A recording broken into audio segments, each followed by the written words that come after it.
La semana pasada, el domingo pasado, terminamos reflexionando acerca del llamado de Dios a alegrarnos en medio de la persecución, ¿sí? Decíamos que cuando el cristiano, el discípulo de Jesús, encarna una nueva ética, que es distinta a la ética de los reinos terrenales o del mundo, de la sociedad, viene lo que es la persecución, ¿sí? Viene el conflicto, la calumnia, los insultos. Y el cristiano tiene un llamado en este sentido a alegrarse en medio de la persecución. Entonces, pareciera ser que cuando terminan las bienaventuranzas, que fue lo que terminamos de ver la semana pasada, uno queda con una sensación de que entre el creyente y la sociedad y el mundo que lo rodea hay hostilidad, hay enemistad, hay peligro. Entonces, aquí nace la pregunta que vamos a trabajar hoy día, o en lo que vamos a reflexionar hoy día, que es cómo debe ser la relación entre los discípulos de Jesús, entre la iglesia, entre la comunidad de Jesús y la sociedad. ¿Cómo debe ser esta relación del cristiano con el resto de la sociedad, el resto del mundo? Históricamente se han dado, sintetizando, ¿no? Se han dado tres propuestas respecto a la relación del cristiano con la sociedad. Una propuesta o una de las formas en que el creyente se ha relacionado con la sociedad es una idea de aislamiento. Esta idea de aislamiento considera que la sociedad en términos generales es mala, ¿sí? La sociedad es mala y por tanto el creyente debe detener su paso hacia la sociedad. Debe mirarla con suspicacia, con sospecha y debe abstenerse lo más que pueda de involucrarse en la sociedad. ¿Por qué? Porque el énfasis está puesto en que la sociedad es mala. Eso termina haciendo que el creyente se aísle, se retraiga y se aparte de la sociedad. Un ejemplo muy claro en la historia del cristianismo ha sido el nacimiento de los monasterios, ¿sí? Cómo esta vida aislada y separada del mundo se consagraba en comunidades de creyentes aislados del resto de la sociedad para vivir su fe de manera apartada. Esa es una de las formas en que el creyente se ha relacionado con la sociedad. No quiero con esto satanizar la labor de los monasterios en la historia de la iglesia, porque sin duda que en los monasterios se realizaron cosas buenas también, ¿sí? Como por ejemplo la preservación de muchos textos bíblicos y textos antiguos. Pero esa ha sido una de las formas en que el cristianismo se ha relacionado con la sociedad, por medio del aislamiento. Una segunda forma es por medio del sometimiento, ¿sí? Es todo lo contrario. Es aquellas comunidades, aquellos tiempos en que la iglesia no considera la sociedad en términos generales malas, sino buenas.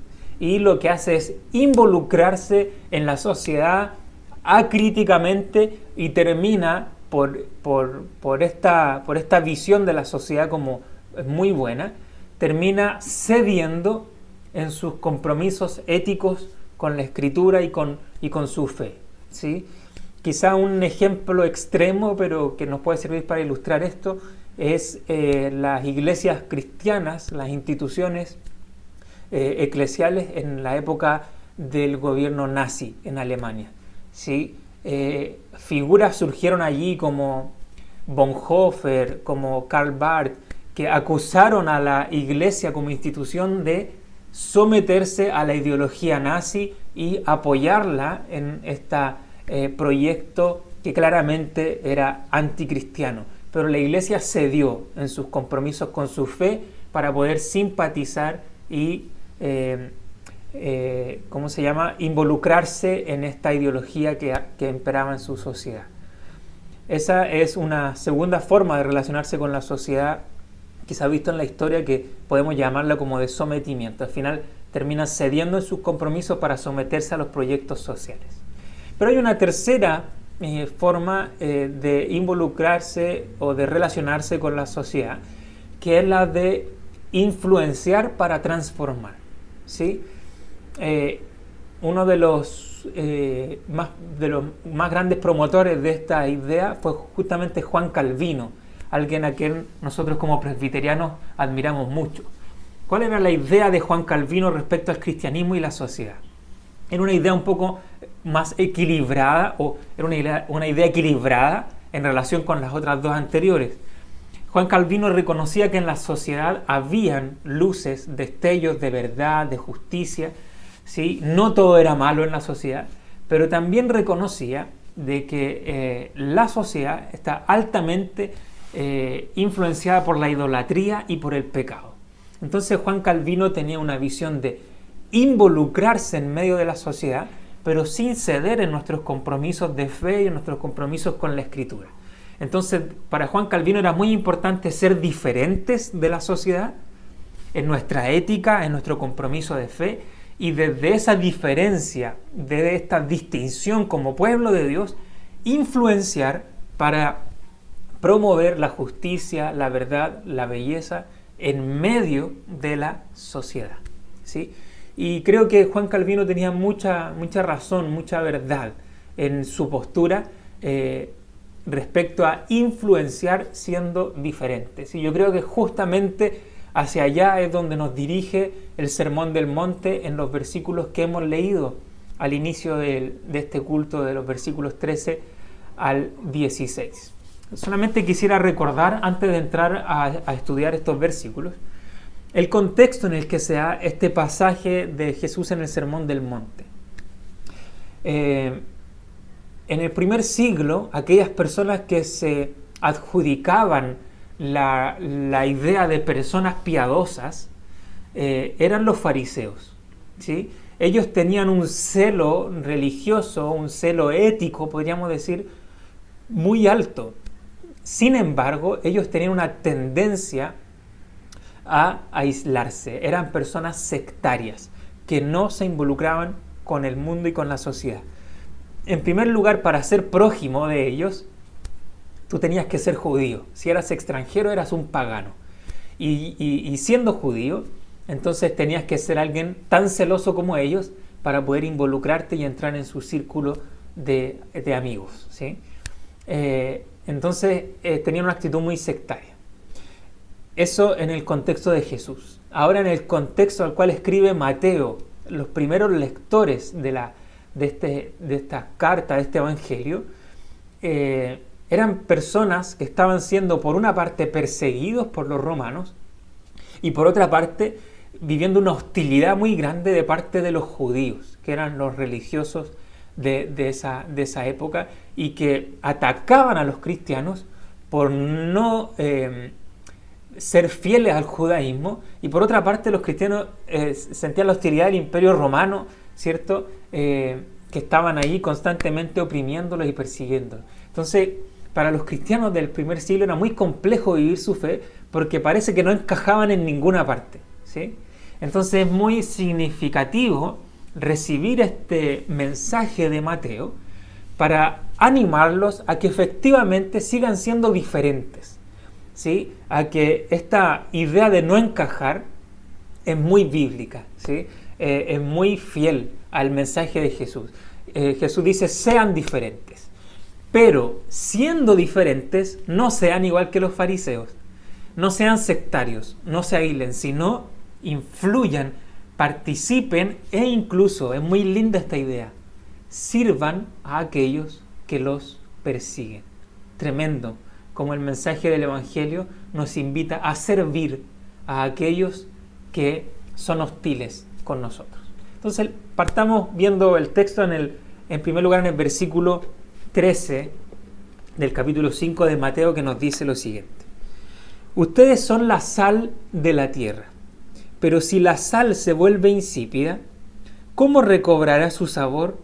Ya no sirve para nada, sino para que la gente la deseche y la pisotee. Hay dos ideas que podemos sacar a partir de este versículo. Una idea respecto a la sociedad y una idea respecto a los discípulos de Jesús o a los cristianos. Con respecto a la sociedad, lo primero que nos muestra este texto es que la sociedad es una masa que tiende hacia la insipidez, si existe esa palabra, que tiende hacia ser insípida y tiende hacia la descomposición. Mientras la sociedad más busca apartarse de la ética cristiana, de la ética bíblica, mientras nuestra sociedad más busca desprenderse de una ética de temor a Dios y de amor al prójimo, la vida en este mundo, en esta sociedad, se vuelve cada vez más insípida, cada vez más sin sabor. Hay un autor norteamericano llamado John Gray, que es muy conocido por un texto que él escribió llamado Los hombres son de Marte, las mujeres son de Venus. ¿Sí? Ese es su texto más conocido. Sin embargo, en otro texto, este autor dice lo siguiente respecto a la vida en nuestras sociedades modernas. Dice, el consumo de drogas es una admisión tácita de una verdad prohibida. Esta verdad es que para la mayoría de la gente la felicidad es inalcanzable. Es muy potente lo que dice John Gray, o lo que él reconoce en las sociedades actuales.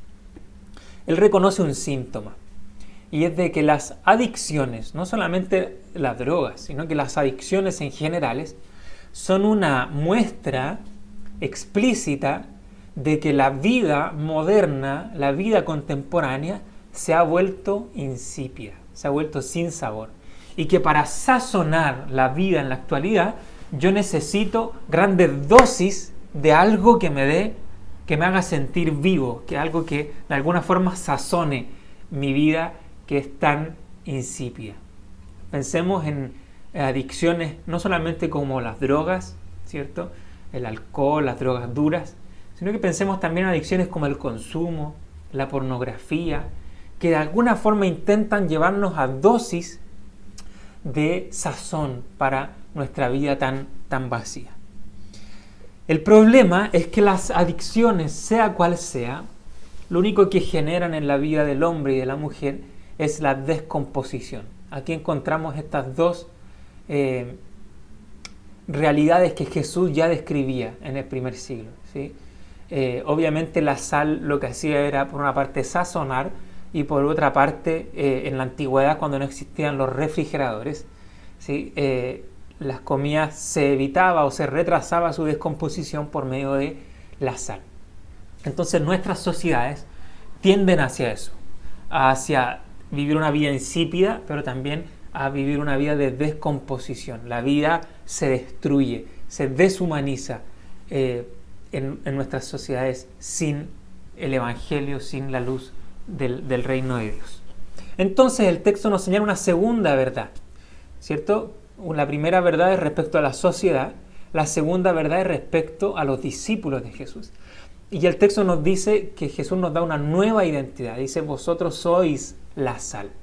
Entonces, en este sentido, los creyentes tenemos un llamado en nuestra sociedad. Pero esta metáfora es muy rica por esto, porque nos dice que como discípulos de Jesús somos la sal que hemos sido esparcida entre medio de la sociedad, ¿sí? La sal, si uno la echa arriba de la comida, de la ensalada, no sirve mucho, ¿cierto? Hay que revolverla.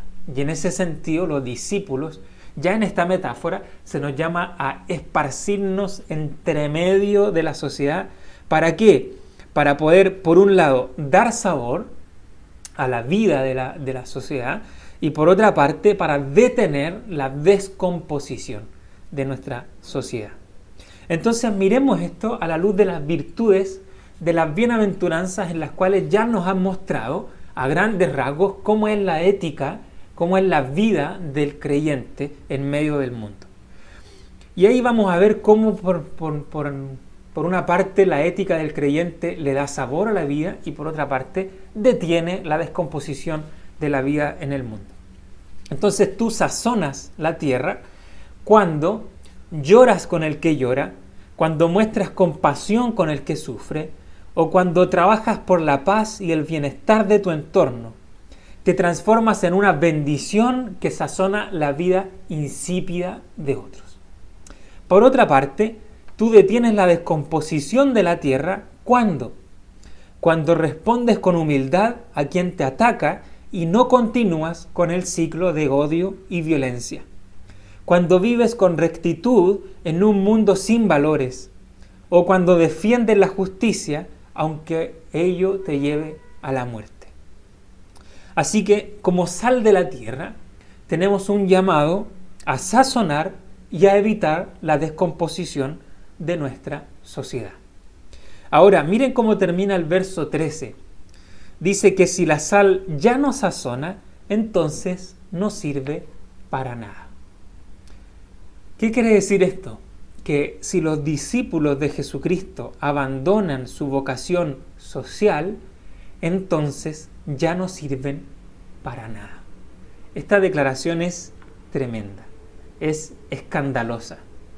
Cuando la iglesia, cuando el creyente abandona su responsabilidad social con su prójimo y con la sociedad, entonces ha perdido su propósito. Es muy fuerte lo que Jesús está diciendo aquí. Ahora miremos el versículo 14. ¿Qué nos dice el verso 14? Ustedes son la luz del mundo. Una ciudad en lo alto de una colina no puede esconderse, ni se enciende una lámpara para cubrirla con un cajón. Por el contrario, se pone en la repisa para que alumbre a todos los que están en la casa. Estos versículos de Jesús vienen a reafirmar la misma idea anterior, ¿sí? Solo que ahora con una nueva metáfora, que es la metáfora de la luz y de la oscuridad. La oscuridad en la Escritura siempre nos revela una ética que no considera el temor a Dios ni el amor al prójimo, ¿sí? La oscuridad siempre nos habla de prácticas, de conductas en las que el hombre o la mujer no teme a Dios ni ama al prójimo. Y en este sentido, toda esta ética, que es la que se vive en nuestra sociedad sin Cristo, nos lleva hacia la ceguera, hacia la oscuridad y hacia la deshumanización. Entonces, en este sentido, el creyente tiene un llamado, una vocación, ¿cierto?, a ser luz en medio de la oscuridad, ¿sí? Aquí le mando un saludo a mi amigo Luis González, al Luchito, que su apodo artístico justamente este, ¿no? Ser luz. Un apodo muy bíblico por lo que nos muestra la bienaventuranza o el sermón del monte. Entonces el llamado de Jesús a sus discípulos es a ser luz en una sociedad oscura. Y aquí yo les quiero dar algunas luces respecto a esto. Jesús nos llama a ser pobres en espíritu en medio de una sociedad altanera. Nos llama a ser alguien que llora en medio de una sociedad indolente. Nos llama a ser humildes en medio de una sociedad orgullosa y violenta. Nos manda a ser hambrientos de justicia en una sociedad hambrienta de placer temporal. Nos llama a ser compasivos en una sociedad indiferente. Nos llama a ser alguien que trabaja por la paz en una sociedad cómoda e individualista. Nos llama a ser perseguidos por la justicia en medio de una sociedad que rehúye al compromiso. Jesús nos invita a una ética que ilumina, que brilla en medio de la oscuridad. El texto además señala una ciudad en una colina no puede esconderse, ¿sí? Una ciudad que está en la colina es visible y no se puede esconder porque está ahí para ser visible. Es imposible que una ciudad en una colina se esconda. También una lámpara no se coloca debajo de un cajón, eso es absurdo. Del mismo modo, es imposible y es absurdo que el discípulo de Jesús no sea luz en medio del mundo. Es imposible y es absurdo que no cumplamos con nuestra vocación, con nuestro llamado, ¿cierto?, a ser luz en la sociedad. Entonces, este texto concluye con el verso 16. ¿Qué dice el verso 16? Hagan brillar su luz delante de todos, para que ellos puedan ver las buenas obras de ustedes y alaben al Padre que está en el cielo. Esta enseñanza concluye de manera hermosa con una declaración respecto de las buenas obras. Las buenas obras no tienen un propósito salvador. Es decir, nosotros no hacemos buenas obras para ganar el amor de Dios y que Él nos rescate, nos salve. Las buenas obras tienen un propósito misional. Tienen el propósito de hacer brillar la luz de Dios nuestro Padre hacia el mundo que nos rodea. Y esto es muy lindo, cómo se nos muestra aquí. El texto en los textos antiguos, del griego antiguo, nos dicen, para hacer brillar la luz de vuestro Padre. La NBI se salta esto, ¿sí? De vuestro Padre. Esto es muy lindo porque Dios nos adopta como sus hijos por medio de Jesucristo. Establece un vínculo con nosotros de una relación íntima con nosotros. Y es en esa relación íntima del Padre y sus hijos que nos comisiona para hacer buenas obras que glorifiquen a Dios en medio de nuestra sociedad. Entonces, este versículo es muy evangélico en esto. En este sentido, nosotros ya somos hijos adoptados por Jesucristo. Ya tenemos el amor del Padre. El Dios del cielo ya nos ha amado. Somos amados por Él. Él nos ha escogido, nos ha traído hacia Él. Y una vez que Él nos demuestra y nos manifiesta su amor, entonces nos envía para hacer buenas obras que le lleven gloria al Padre, que le lleven doxología, que le lleven la luz a los hombres para adorar al Señor. Entonces, las buenas obras, según el Sermón del Monte y según la Biblia, no tienen un propósito salvífico para el hombre y la mujer.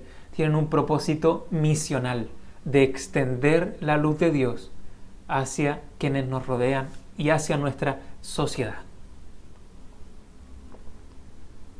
Entonces, finalmente, para reflexionar y para practicar a partir de estos versículos. La Iglesia de Jesucristo, la comunidad de sus discípulos, tiene un llamado, tiene una vocación ineludible que es ser luz, que es influenciar y ser diferentes para influenciar en nuestra sociedad. Me gustaría entonces que pensáramos en 3 áreas en las que nosotros podemos desarrollar este llamado, esta vocación social que Dios nos ha dado.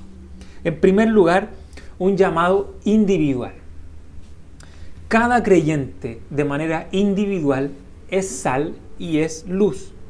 Y como tal tiene una responsabilidad de ser diferente y de ser influyente. No importa la edad que tengas, ¿sí? No importa el nivel de influencia que puedas tener o el círculo de influencia al cual tú puedas llegar.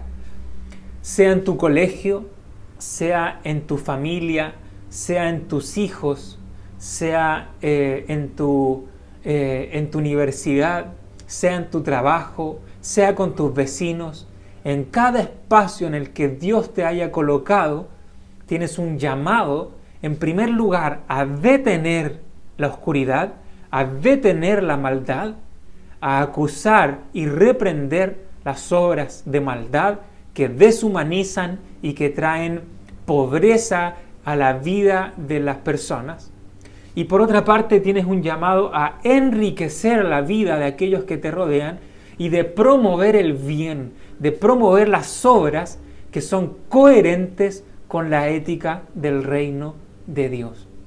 Tienes un llamado entonces a promover el bien. Y qué lindo es el llamado que hacía el apóstol Pablo, de decirnos: no te canses, no nos cansemos de hacer el bien, porque a su tiempo segaremos si no desmayamos. De manera individual tienes un llamado a detener, hacer retroceder el mal y a promover el bien por medio de la ética del reino de Dios. pero también hay un llamado no solamente individual, sino también un llamado comunitario. Y con comunitario me refiero a la comunidad de discípulos que se llama la Iglesia.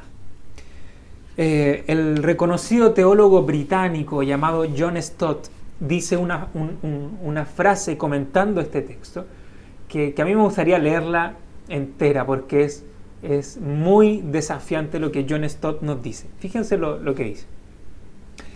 La sal cristiana no tiene derecho de quedarse apretujada en elegantes saleritos eclesiásticos. Nuestro lugar está en medio de la comunidad secular, frotándonos con ella como la sal se frota con la carne para evitar que se eche a perder. Y cuando la sociedad se echa a perder, nosotros los cristianos tendemos a elevar nuestras manos en horror pío y a hacer reproches al mundo no cristiano. Pero, ¿no deberíamos más bien reprocharnos a nosotros mismos? Difícilmente se puede culpar a la carne de que no ha sido salada. Difícilmente se puede culpar a la carne que no ha sido salada por echarse a perder. Ella no puede hacer nada más. La pregunta real que debe hacerse es: ¿dónde está la sal? Qué tremendo esta cita de John Stott. Es muy desafiante, muy provocativa para la iglesia. Porque como iglesia debiéramos indignarnos menos por la pobreza ética que tiene nuestra sociedad. Debiéramos brillar más en medio de nuestra sociedad. En este sentido, cuando vemos nuestros programas eclesiales, cuando nosotros programamos lo que va a ser nuestra labor, nuestras actividades como iglesia, ¿se ve allí la vocación de la iglesia? ¿Se ve la iglesia brillando en medio de toda la oscuridad que hay en nuestra sociedad? Es una pregunta que debiera hacernos reflexionar y desafiarnos como iglesia. Y en tercer lugar, aparte del llamado individual y del llamado comunitario, quisiera invitarles también a entender esta vocación social a un llamado cultural.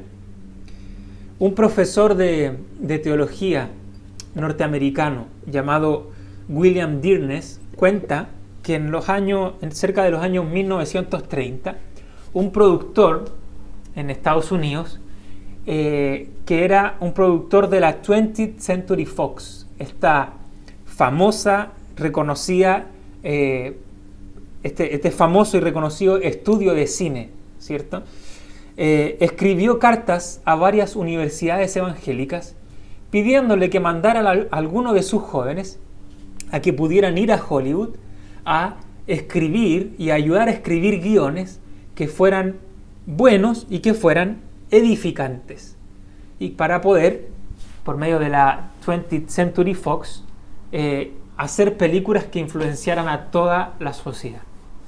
Era una tremenda oportunidad, ¿sí? Que una productora de este nivel llame a las universidades evangélicas para que envíen jóvenes a escribir guiones buenos y edificantes. ¡Qué tremenda oportunidad! Todas las iglesias respondieron que no, ¿sí? La iglesia desaprovechó esta oportunidad. Uno de los rectores de una universidad evangélica respondió a este productor que envió las cartas. Le dijo: nosotros preferiríamos enviar a nuestros jóvenes al mismo infierno antes que enviarlos a Hollywood. Qué tremenda la respuesta, ¿no? ¿Qué es lo que leo yo en esta respuesta? De que por una parte rechazaba el involucrarse con la sociedad, pero por otra parte lo que está diciendo con esta respuesta es diciendo: yo voy a cuidar a mis jóvenes, da lo mismo que el mundo se pierda, yo voy a cuidar a mis jóvenes. Esta es la actitud que ha tenido por mucho tiempo la iglesia cristiana respecto a su influencia en la cultura, en las artes, en la política, en el cine, en la economía. Hemos tildado todas esas cosas de mundanas y hemos intentado aislarnos y protegernos a nosotros mismos de la oscuridad y de las tinieblas. Qué triste que desaprovechemos esta oportunidad. Yo creo que como iglesia, como padres, como líderes de la iglesia, debemos promover en nuestros jóvenes a que se involucren en todas estas áreas culturales de las artes, la política, la economía, la academia, etcétera, etcétera. Debiéramos recordar aquí las palabras de un hombre llamado Sir Frederick Catherwood. Él decía lo siguiente: tratar de mejorar la sociedad no es mundanalidad, sino amor. Lavarse las manos de la sociedad no es amor, sino mundanalidad. Que el Señor nos ayude en este llamado. Me invito a que tengamos un tiempo de oración. Señor, te agradecemos por tu palabra y por el desafío que ella nos da de poder salir de nuestros círculos de seguridad, de nuestros círculos de indiferencia, de nuestros círculos de comodidad evangélica, para poder responder al llamado que tú nos has hecho, de poder ser una comunidad que bendice a la sociedad, que por una parte acusa todas aquellas cosas que son deshumanizantes y que están destruyendo y descomponiendo nuestra sociedad, nuestra cultura y la humanidad, pero por otra parte también para promover el bien y ser luz en medio de una ciudad, en medio de una sociedad oscura. Señor, sella esta tu palabra en nuestros corazones y que como iglesia también podamos responder de manera responsable a esto.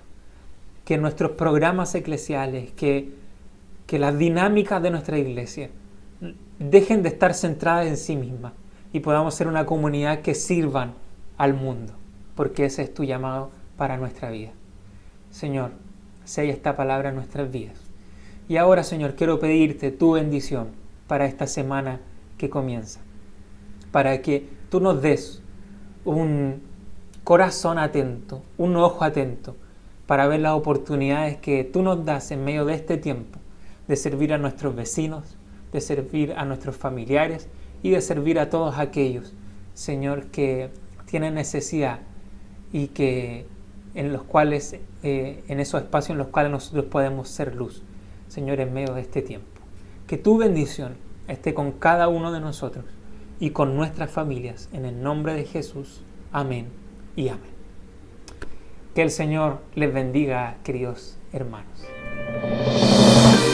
I just wanna be like you, walk like, talk like, even think like you. The only one I could look to. You're teaching me to be just like you. Well, I just gotta be like, I just gotta be like you.